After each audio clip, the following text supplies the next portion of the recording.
Viewers, এই ভিডিওতে আমি আপনাদেরকে দেখাবো কীভাবে আপনারা আপনাদের এই মোবাইল ফোনের যে কোনো ফাইল, ভিডিও বা যে কোনো ডাটা আপনারা আপনাদের ল্যাপটপ বা কম্পিউটারে কীভাবে ট্রান্সফার করবেন সবচেয়ে দ্রুত গতিতে। এটা হচ্ছে সবচেয়ে বেস্ট মাধ্যম। এই জন্য আপনারা আপনাদের একটি যে কোনো আপনাদের মোবাইলের একটি নেবেন, যে মোবাইল থেকে আপনারা ডাটা ট্রান্সফার করে কম্পিউটারে নিতে চান, অথবা কম্পিউটার থেকে মোবাইলে আনতে চান বা ল্যাপটপে আনতে চান। তো এই মোবাইলটির অর্থাৎ ফোনটির একটি চার্জার নেবেন। চার্জার নিয়ে আপনারা এই মাথাটি আপনাদের মোবাইলের চার্জার পয়েন্টে ঢুকাবেন এবং ওই মাথাটি আপনারা আপনাদের ল্যাপটপ বা কম্পিউটার দিবেন। তো আমি প্রবেশ করাচ্ছি। এই যে দেখতে পাচ্ছেন আমি প্রবেশ করালাম এবং এখানে প্রবেশ করালাম, সাথে সাথে একটি নোটিফিকেশান আসছে।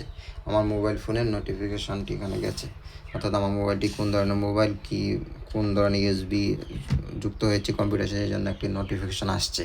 আচ্ছা, যাই হোক, এখন আমি আমার মোবাইল থেকে কীভাবে আমার কোন ল্যাপটপে বা কম্পিউটারে আমরা একটা ফাইল ট্রান্সফার করব, অথবা কম্পিউটার বা ল্যাপটপ থেকে আমাদের মোবাইলে ফাইল ট্রান্সফার করবো, এটি আমি আপনাদেরকে এখন দেখাবো।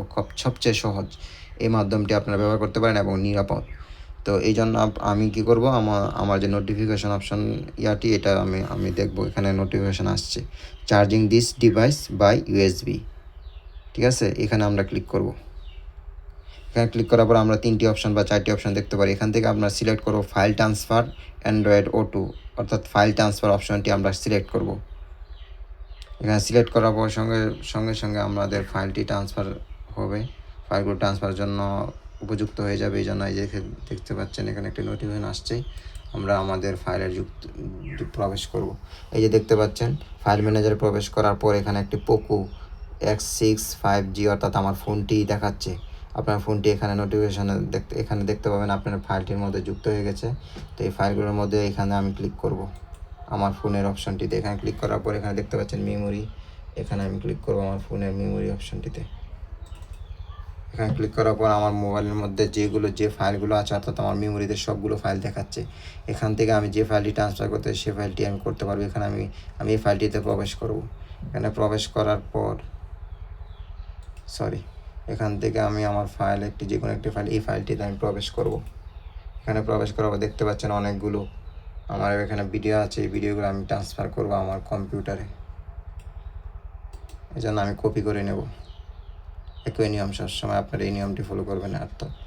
আচ্ছা, যাই হোক, তারপর আমরা আমাদের কম্পিউটারে যাব। কম্পিউটারে যে কোনো একটি ফাইলে যাব। ধরুন আমি মিউজিক ফাইলটিতে গেলাম। তারপর আমি এখানে পেস্ট করে দেব। এই যে দেখতে পাচ্ছেন পেস্ট হয়ে যাচ্ছে, অর্থাৎ আমার মোবাইলের এই ভিডিওগুলো আমার কম্পিউটারে চলে যাচ্ছে, অর্থাৎ ল্যাপটপে চলে যাচ্ছে। তবেই চলে যাবে। বড় বড় ভিডিও অনেক এমবির, কিন্তু খুব দ্রুত চলে গেছে। আচ্ছা, এখন আমি দেখাবো কীভাবে আপনারা আপনাদের কম্পিউটারে যে কোনো ফাইল মোবাইলে নিয়ে আসবেন। এই জন্য ধরুন আমি এটা নিয়ে আসবো, মোবাইলে নিয়ে যাব। এই জন্য আমি এটাকে কপি করব। এই ভিডিওটি আমি কপি করব। এটা একটি ভিডিও, এটা আমি কপি করব। এই যে কপি অপশন, কপি করব। তারপর আমি আমার মোবাইলে অপশনটিতে ক্লিক করব। তারপর এখানে ক্লিক করব। তারপর এখান থেকে আমি যে কোনো ফাইলে দিতে পারি। আমি ফাইলে না, আপনাদের সহজে বোঝার জন্য আমি এখানে, আচ্ছা যাই হোক, আমি ফাইলেই দিয়ে দেখাই। ধরুন এই ফাইলটিতে প্রবেশ করাবো, এই জন্য আমি এখান থেকে পেস্ট অপশানে ক্লিক করব। এই যে দেখতে পাচ্ছেন আমার ফাইলটি চলে আসছে। এভাবে আপনারা আপনাদের যে কোনো ফাইল মোবাইল থেকে কম্পিউটারে অথবা কম্পিউটার থেকে মোবাইলে আপনারা সহজে ট্রান্সফার করতে পারেন। এটি নিরাপদ এবং সবচেয়ে দ্রুত গতিতে হয়। তাই আপনারা এই নিয়মটি ফলো করতে পারেন। ভালো লাগলে আমার ভিডিওতে একটু লাইক দিবেন, সাবস্ক্রাইব করতে পারেন। ধন্যবাদ সবাইকে।